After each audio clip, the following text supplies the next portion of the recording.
It's been more than a year since Malaysia Airlines Flight 370 disappeared with 239 people on board.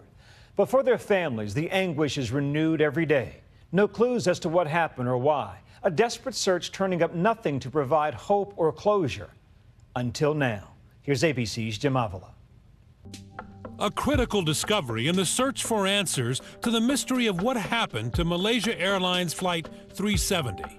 This broken bit of airplane wreckage, more than 6 feet long, washed up on the French island of Reunion in the Indian Ocean. A first step toward closure for the families, who've had no real answers until now. It appears to be the very first physical clue found 16 months after the Boeing 777 carrying 239 people vanished into thin air. This sort of goes to the science of what happens when airplanes hit water. Sometimes they just explode into millions of little pieces. Sometimes they break up into big pieces and they float. This part could be key in piecing together how the plane went down. A reliable U.S. government source tells ABC News Boeing engineers have seen the number 657BB on the debris, and it matches a 777.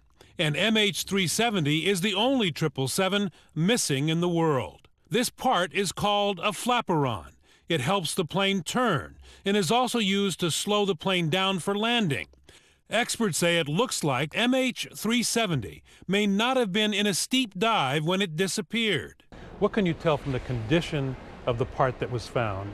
The leading edge of it is not crushed in. The leading edge looks pristine, more or less, and the trailing edge is gone.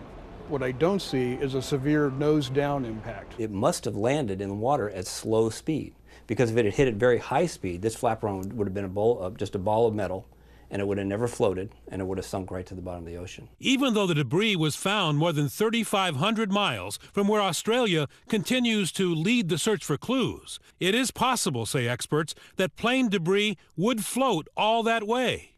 So if you look at how long it would take something that started about here to drift, given the speeds of the currents, and end up in Reunion, it's about the right time frame. Hours after discovering the plane part, searchers stumbled upon what looks to be a tattered suitcase on the very same beach.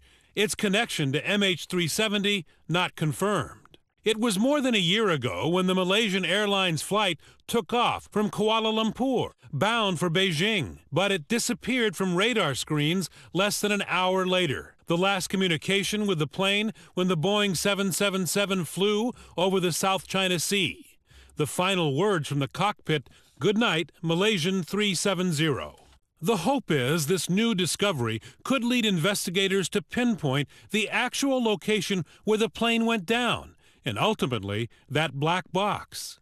It actually could. We're talking a huge area narrowed down to a slightly smaller huge area, but still, it could be helpful. So the bottom line is a piece of wing on Reunion Island. It's very hard to trace back to exactly where it crashed. If you mean exactly within, 10 miles, even 100 miles, you're right.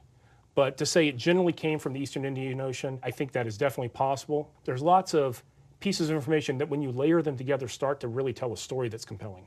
Marine biologists will take a hard look at the sea life attached to this wing part, from the age and type of barnacles to the microorganisms, for clues.